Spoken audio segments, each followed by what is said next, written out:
Salut, si tu es coach ou que tu as une agence et que tu souhaites y voir plus clair et améliorer tes process, alors cette vidéo est faite pour toi. Dans cette vidéo, je vais te montrer comment organiser ces 5 piliers business pour que tout soit relié à Airtable qui doit être vraiment le cœur de ton système. Donc en regardant cette mind map ici, on voit qu'on a Airtable qui doit vraiment être au cœur du système, suivi par un pilier d'acquisition, de paiement, de documentation technique, de suivi client et de communication. Si on prend la chose dans l'ordre, la partie la plus importante va être l'acquisition. Comment je fais pour avoir des leads, pour les amener en appel et pour les closer par la suite?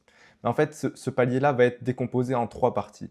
La première, ça va être de créer du contenu sur LinkedIn. Donc après, il va y avoir différentes stratégies de contenu. On n'entrera pas en détail là-dessus. Mais dans l'idée, en combinant de la création de contenu et du setting, on va réussir à pouvoir amener ces personnes-là en call, donc en réservant sur un lien iClose par exemple. Ajouter une partie sur YouTube est vraiment essentiel, notamment pour ajouter de la crédibilité sur le propos. Montrer l'expertise de notre business et ce que l'on fait est vraiment essentiel. Votre prospect va passer plusieurs minutes, voire plusieurs heures sur vos vidéos et il va finir par réserver encore une fois un appel avec vous.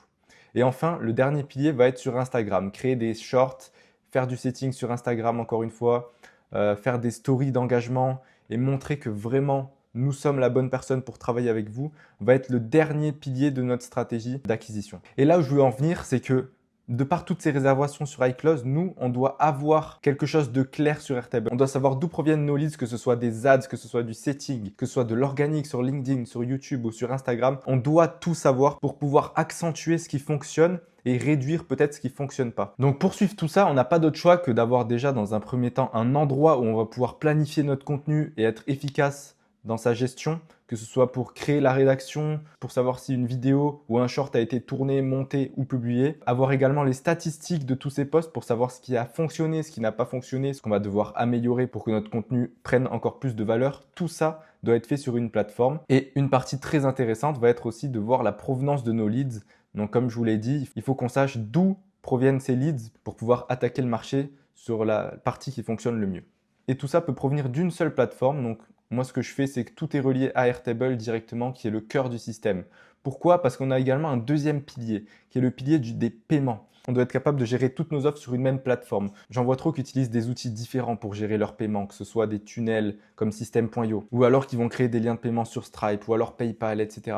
Non, nous, on veut un seul endroit où on va pouvoir créer nos liens de paiement automatiquement provenant de Stripe, ou en quelques clics en appel de closing, je serai capable de sortir le lien de paiement approprié facilement ou d'en créer un en quelques secondes. Je dois être également capable de les relier à mes clients pour pouvoir voir leur avancée de paiement. Et donc en réceptionnant tous ces paiements Stripe ou PayPal directement sur notre Airtable, ça va nous permettre de vraiment centraliser tous ces paiements et surtout de calculer automatiquement les commissions qu'on doit à nos setters ou à nos closers, de savoir si un client a oublié de nous payer ou qu'un paiement n'est pas passé, et surtout de calculer son chiffre d'affaires du mois et des mois passés pour ensuite voir l'évolution de ces chiffres, tout paiement confondu. Un troisième pilier très important est celle de la documentation technique. Il faut que n'importe qui que vous recrutiez soit aussi compétent que vous, voire meilleur. Et pour ça, il n'y a qu'une seule possibilité, ça va être de créer des process délégables, de créer de la documentation pour que vous puissiez former au mieux vos collaborateurs et qu'ils puissent travailler de la meilleure des façons avec vous. Il ne faut pas qu'ils arrivent sur une interface et qu'ils n'y comprennent rien, qu'ils vous posent des questions en permanence pour pouvoir avancer, ou alors qu'ils manquent de ressources pour travailler comme vous le souhaiteriez, parce qu'ils peuvent avoir leur spécialité à eux,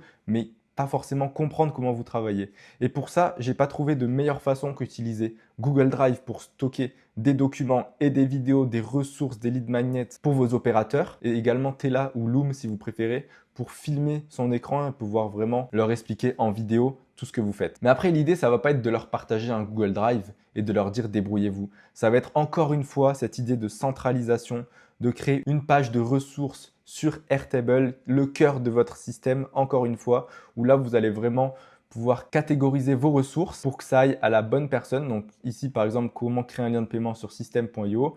Je vais le mettre dans la catégorie Sales et je vais pouvoir insérer mes ressources vidéo ou écrites pour que mon closer puisse comprendre très facilement comment ça fonctionne. De la même façon, voilà, une vidéo Tela comme celle-ci va pouvoir être insérée directement sur mon Airtable. Donc ça, c'est le troisième pilier et vous allez voir que plus on va avancer dans la centralisation, plus notre système va être puissant et pertinent. Le quatrième pilier va être celui du suivi client ou de l'onboarding. C'est la partie la plus importante de votre prestation. C'est l'accueil de votre client. Comment vous faites pour structurer les choses? Qu'est-ce que vous lui envoyez pour l'onboarder correctement. Il faut que ce soit fluide et efficace, car c'est là que vous jouez déjà vos futurs upsells, voire vos recommandations. Si la personne n'est pas satisfaite dès le début, ça va être dur de la convaincre par la suite. Pour ça, nous, on joue sur deux fronts différents. Le premier, ça va être un envoi de contrat avec sign request, donc par exemple comme ceci, qui va permettre de sécuriser la prestation et de vous protéger. Mais il va également nous falloir des informations pour commencer au mieux la prestation.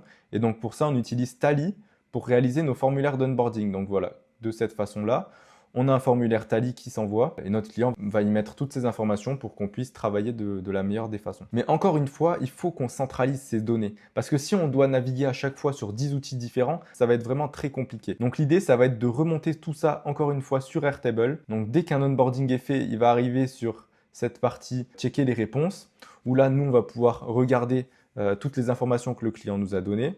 Et lorsque on est prêt et qu'on a toutes les infos, on va pouvoir passer cet onboarding-là dans Done pour montrer que c'est terminé et qu'on a toutes les infos. Et finalement, la dernière partie, ça va être celle de la communication. Donc là, la communication, ça va être assez simple. Si votre business est plutôt axé sur du B2B, réalisation de prestations de services, alors passer entièrement par Slack peut être une option. Gérer vos équipes dessus, onboarder vos clients sur Slack, leur créer des projets et avoir un bot qui communique avec eux automatiquement peut entièrement se faire sur Slack. Donc par exemple ici, on voit un exemple d'un bot qui nous donne des informations essentielles lorsque on a une nouvelle vente ou lorsque c'est l'anniversaire d'un client pour que le coach puisse lui souhaiter. Mais si on est plus sur du B2C, voire un business d'accompagnement où on va suivre une personne sur plusieurs mois, ça peut être vraiment intéressant de tout faire sur WhatsApp pour montrer qu'on est vraiment présent pour elle et qu'il a notre numéro personnel pour nous contacter à tout moment. Ça peut être vraiment une grosse force d'utiliser WhatsApp et encore plus quand on peut l'automatiser. Donc là, vous voyez par exemple qu'on a un message automatique qui s'envoie à notre client, lui invitant à ajouter ce numéro à ses contacts et de remplir le formulaire d'onboarding juste en dessous. Juste après ça, il va être automatiquement accueilli dans un groupe WhatsApp avec son coach attitré et il recevra des messages régulièrement chaque semaine pour remplir ses bilans. Donc tout ça, toutes ces automatisations et ces possibilités avec Slack et WhatsApp vont améliorer l'expérience utilisateur, améliorer la gestion des équipes et des clients puisqu'on va avoir toutes les informations qui remontent en temps réel. Et c'est grâce à Airtable qui est le cœur du système que tout ça peut fonctionner. Et en effet, c'est assez simple de comprendre que Airtable doit vraiment être au cœur du système. Si on regarde plus à échelle macro ce qui se passe. Dès qu'un client va réserver un appel sur iClose, je vais pouvoir lui créer une fiche sur mon CRM sur Airtable avec son nom, son prénom, son numéro de téléphone et son email. Dès que je vais le closer, ensuite je vais pouvoir remonter ses paiements via Stripe ou via d'autres plateformes pour pouvoir être sûr qu'il a payé et suivre l'avancée de ses paiements, lui créer une fiche client, lui associer un coach ou un freelance pour son projet. Une fois que le client est dans mon système, il va falloir bien sûr réaliser la prestation ou l'accompagnement qui va bien. Donc pour ça, je forme toutes mes équipes avec ma documentation technique sur Airtable. Pour l'accueillir correctement, j'ai un formulaire Tally et un contrat sur Sign Request qui s'envoie automatiquement, donc soit par mail, soit sur WhatsApp, soit via d'autres plateformes. Et en plus de ça, on va pouvoir communiquer avec lui automatiquement grâce aux données renseignées sur Airtable. Donc tout provient de Airtable, tout part de là. Et donc plutôt que de naviguer entre 15 outils différents, on va en avoir un qui va tous les englober, tous les regrouper. Et ça, c'est le genre de système qu'on installe chez Endosia. Et si je sais que c'est un système performant, c'est pas parce que je l'ai vu sur internet ou quelque part ailleurs. C'est parce qu'on l'a installé chez plus de 20 coachs et agences et qu'on a vu concrètement les résultats. Donc par exemple chez Denis Gallois qui lui voulait restructurer son business pour pouvoir mieux le suivre et mieux le déléguer, a installé ce genre de système pour être plus performant. Ou encore Lou Anabolique qui n'arrivait même plus à gérer ses commissions, qui passait plusieurs heures chaque fin de mois pour payer correctement ses setters et ses closers, a gagné énormément de temps. Ou encore Shay Bailou, qui a eu une croissance fulgurante et qui n'arrivait plus à gérer ses équipes de la meilleure des façons, a installé ce système et peut gérer tout ça maintenant en un coup d'œil. Ou encore Titouan, César Coaching, Naomi, Céline, Guillaume, même des agences comme Vision Plus, tous avaient ce même besoin de structuration et tous sont passés sur Airtable, reliés à tous leurs outils. Donc si toi aussi tu veux voir comment on pourrait installer ça dans ton business pour que tu puisses mieux gérer tes équipes et te développer, alors réserve un appel en bio et on analysera ce qu'on va pouvoir installer chez toi.